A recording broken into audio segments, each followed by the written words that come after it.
Oke, slide yang selanjutnya yaitu tentang Asmaul Quran. Asma itu jamak dari ismun. Ismun artinya nama, sehingga asma itu menjadi nama-nama. Nama-nama dari Al-Quran.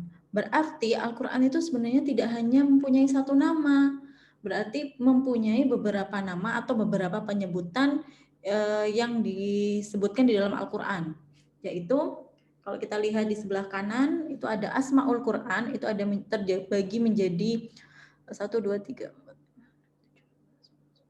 ada sekitar 12 yang paling sering disebutkan, yaitu yang pertama Al-Quran itu disebut sebagai Alkitab. Nah, di Al-Baqarah ayat kedua ya, Alif Lam Mim, dzalikal kitabul la raiba fih. Di situ disebutkan dzalikal kitab, bukan dzalikal Quran. Ya. Al-Quran disebut Alkitab sebagai isyarat bahwa Al-Quran itu harus ditulis. Maksudnya agar lebih gampang diingat, itu berarti kita membaca tulisan, gitu ya. Karena itu Nabi Muhammad SAW memerintahkan kepada para sahabat untuk menulis ayat-ayat Al-Quran tersebut. Jadi saya revisi tadi, kalau pada Khalifah Utsman itu mulai ditertibkan, mulai dibukukan. Jadi kalau sebelumnya itu tertulis tapi dipisah-pisah, terpisah-pisah belum menjadi satu kesatuan yang belum bisa dibikin daftar pustakanya gitu ya, daftar isi maksud saya. Belum bisa ditulis daftar isinya. Kalau sekarang kan kalian bisa melihat daftar isi dari Al-Qur'an yang pertama, surat pertama itu adalah Al-Fatihah, surat yang kedua adalah Al-Baqarah kayak gitu kan. Itu kan daftar isi. Nah, tapi pada masa Nabi Muhammad itu sudah ditulis begitu datang ayat gitu ya. Kemudian langsung ditulis. Ditulisnya di atas kulit-kulit hewan itu ya. Kemudian yang kedua di situ disebutkan sebagai huda. Huda itu artinya petunjuk. Nah, di situ bahwa Al-Qur'an itu disebut huda atau al-huda atau hudan, petunjuk, karena Al-Qur'an ini sebagai pengarah ya, sebagai penunjuk arah kepada jalan yang lurus bagi manusia, menyelamatkan dari keyakinan yang sesat dengan jalan membimbing akal. Jadi sehingga di sini disebutkan membimbing akal dan perasaan. Al-Qur'an itu sejalan dengan akal manusia. Jadi kalau kita lihat Al-Quran itu bukannya bertolak belakang dengan akal dan ilmu pengetahuan. Al-Quran itu malah sejalan gitu dengan Al-Quran. Sejalan dengan akal manusia gitu ya. Agar berkeyakinan dengan benar dengan memperhatikan bukti-bukti kebenaran Allah. Bukti-bukti kebenaran Allah itu maksudnya kejadian-kejadian yang ada di sekeliling kita. Kejadian-kejadian alam, kejadian-kejadian sosial, kejadian di masyarakat. Itu semua membuktikan kebesaran Allah. Serta membimbing mereka agar giat beramal soleh dengan jalan mengutamakan kemaslahatan. Kemaslahatan itu kebermanfaatan bagi masyarakat gitu ya, bagi orang banyak, dengan amal yang ikhlas serta menjalankan aturan dan hukum yang berlaku. Jadi sebagai pengarah hidup gitu, jadi huda, petunjuk. Kemudian yang ketiga itu sebagai Al-Furqan. Furqan itu artinya pembeda gitu ya. Di sini sebagaimana di surat Quran surat Al-Furqan ayat 1, A'udzubillahi minasyaitonirrajim. Tabarakalladzi nazzalal furqana ala 'abdihi liyakuna lil alamina nadhira. Nah, di situ tabarakalladzi nazzala, tabaraka maha suci, di situ disebutkan Allah. Alladzi nazzalal furqan, yang telah menurunkan furqan, yang telah menurunkan pembeda, ala abdihi, kepada hambanya, liyakuna, agar dia menjadi, lil alamina nadhira, pemberi peringatan kepada seluruh alam. Ya, seluruh alam itu berarti seluruh alam. Nah, jadi Al-Quran ini sebagai pembeda yang baik dan yang buruk, yang hak dan yang batil, antara yang petunjuk dan kesesatan. Tidak ada pencampuran di dalam Al-Quran. Ya, tidak ada yang namanya abu-abu. Jadi sudah jelas ini hitam, ini putih, gitu ya. kitab-kitab yang sebelumnya diturunkan hanya untuk umat di masa itu, tapi kalau Al-Quran itu sudah diturunkan kepada seluruh zaman setelah mulai dari Al-Quran sampai setelahnya. Jadi kenapa Nabi Muhammad itu disebut sebagai Nabi akhir zaman gitu ya, karena memang Al-Qurannya itu sangat relevan, sangat relate untuk semua zaman setelahnya gitu ya. Al-Quran diturunkan untuk seluruh umat manusia di masa Nabi Muhammad dan seterusnya sampai hari kiamat. Karena nabi-nabi sebelum Nabi Muhammad Shallallahu Alaihi Wasallam hanya diutus untuk kaumnya, sedangkan Nabi Muhammad itu untuk manusia di segala masa dan di semua tempat. Gitu. Kemudian yang keempat yaitu Al-Quran sebagai rahmah. Rahmah itu adalah kasih sayang, ya. Di sini di surat Yunus ayat 5 di Al-Isra ayat 82 disebutkan wa nunazzilu minal qur'ani huwa shifaa'un wa rahmah lil mu'minina wala yazidud dhalimina illa khasara. Ya. Jadi di situ disebutkan sebenarnya ada dua nama Al-Qur'an disebutkan di situ ya. Wa nunazzilu minal Qur'an, dan diturunkan kepada Al-Qur'an syifa. Nanti disebutkan ini syifa ini setelahnya ruh. Syifa itu artinya penyembuh atau penawar. Wa rahmah, dan kasih sayang. Jadi Al-Qur'an itu disebut rahmah karena merupakan karunia bagi orang-orang yang meyakini dan melaksanakan petunjuk-petunjuknya. Saya memahami bahwa Al-Qur'an itu adalah rahmah itu seperti ini. Al-Quran itu adalah bentuk sayangnya Allah kepada manusia. Kalau Allah itu tidak sayang sama manusia, Allah tidak akan memberikan petunjuk cara hidup manusia itu di muka bumi langsung aja deh. Terserah kamu mau hidup kayak apa, nanti pokoknya tahu-tahu dihukum. Kayak gitu ya, tahu-tahu dimasukkan ke neraka. Ya pasti semuanya orang akan masuk neraka. Gitu ya. Tapi karena dikasih tahu, gini loh caranya yang hidup yang benar, gini loh caranya gitu loh melalui Al-Quran gitu ya. Sehingga kita tahu, oh begini loh cara yang benar, kita diberi kebebasan untuk mengikuti gitu. Kita mau ngikutin atau enggak, itu sebenarnya kita diberi kebebasan. Tapi kita dikasih tahu, sebagaimana kayak gini, orang tua yang sayang sama anaknya itu akan memberi arahan, akan memberi petunjuk, akan memberi larangan. Nduk, le, jangan lewat situ nanti kamu jatuh. Kenapa ngomong kayak gitu? Karena sayang. Kalau kita nggak sayang sama orang tua, nggak sayang sama anaknya, dibiarin aja jatuh gitu ya, sakit kamu yang ngerasain sendiri, nanti kan juga akhirnya ngerti. Nah itu karena nggak sayang, kurang sayang sebenarnya gitu loh. Kalau sayang tuh akan dikasih tahu. Nah jadi Al-Quran itu seperti bentuk rasa sayangnya Allah kepada manusia. Kemudian yang selanjutnya Al-Quran itu sebagai nur. Nur itu cahaya, sama seperti Furqan tadi yang sebagai Huda tadi sebagai petunjuk, Al-Quran itu juga sebagai nur atau cahaya. Yaitu Al-Quran merupakan cahaya yang terang benderang, memberi petunjuk kepada manusia, mengeluarkan mereka dari kegelapan syirik, penyembahan kepada berhala, binatang, selain Allah gitu ya. Dan mengeluarkan dari situ kemudian memberi cahaya iman. Nah itu Al-Quran itu juga disebut nur. Jadi dengan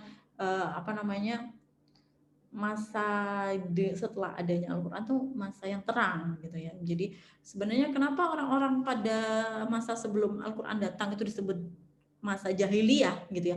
Jahiliyah itu kan artinya kebodohan, tapi bukan berarti mereka itu bodoh, mereka tuh pintar gitu loh. Cuma gaya hidupnya, stylenya itu seperti orang yang tidak berakal gitu ya. Mereka itu tidak punya aturan, pokoknya sesukanya sendiri gitu ya, makanya disebut sebagai bodoh gitu. Bodoh karena mereka tidak mau mengikuti aturan.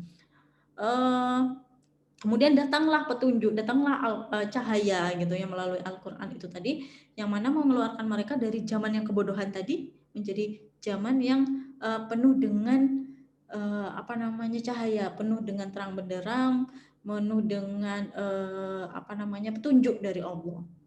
Nah, kemudian selanjutnya Al-Quran itu sebagai ar-ruh. Nah, ini di Asy-Syura ayat 52. A'udzubillahi minasyaitonirrajim. Bismillahirrahmanirrahim. Wa kadzalika auhayna ilaika ruham min amrina ma kunta tadri ma mal kitabu walal iman walakinna ja'alnahu nuron nahdi bihi min man tasya min ibadina. Jadi gitu ya. Demikianlah kami wahyukan kepadamu ruh gitu ya. Auhayna ilaika ruhan. Di situ disebutkan ruhan, bukan disebutkan sebagai Al-Qur'an gitu ya. Al-Qur'an disebut ruh menurut salah seorang tafsir ya, seorang penafsir yaitu Muhammad Sulaiman Abdullah Al-Ashqar. Dalam Subatut Tafsir, Al-Quran itu memberi petunjuk kepada manusia. Di dalamnya terdapat kehidupan dari kematian, kekafiran. Jadi itu ada ruhnya dari kehidupan. Tafsir Jalalain menyebutkan bahwa kata ruhan dalam Al-Quran itu yang dengannya hiduplah kalbu-kalbu manusia. Jadi dengan adanya Al-Quran yang datang kepada kalbu-kalbunya manusia tadi itu hatinya menjadi hidup, nggak mati gitu ya, nggak dingin gitu ya jadinya. Kemudian tadi sifat sudah saya sebutkan, sifat sebagai penawar. Di sini Al-Quran sebagai obat dari segala penyakit hati ya, seperti keraguan, musyrik, munafik, sahwat, subhat, penyakit hati seperti iri, dengki gitu ya. Itu semua di situ. Jadi hasad, dengki gitu ya, pengecut, takut, itu semua penyakit-penyakit menjadi lemahnya hati. Gimana biar tidak lemah ya? Jadi sering-sering baca Al-Quran itu tadi. Kemudian yang ke-8 hak. Hak itu benar artinya. Al-Quran disebut al-haq karena Al-Quran mengandung kebenaran yang tidak ada keraguan di dalamnya tadi. Dzalikal kitabu la raiba fi. Jadi tidak ada keraguan. Jadi itu pasti benarnya. Al-Quran itu kebenaran yang mutlak. Al-Quran mengungkapkan bukti-bukti keesaan Allah dan kerasulan Nabi Muhammad SAW, menguraikan tentang rasul-rasul zaman dahulu dan dakwah-dakwah mereka. Di dalamnya terkandung pedoman-pedoman hidup bagi manusia untuk memperoleh kesejahteraan dunia dan akhirat. Kemudian selanjutnya Al-Quran itu juga al-bayan. Al-bayan artinya penjelas gitu ya. Isinya keterangan-keterangan, penjelasan-penjelasan. Al-Quran disebut Al-Bayan karena Al-Quran memberikan penjelasan tentang petunjuk hidup. Gitu ya.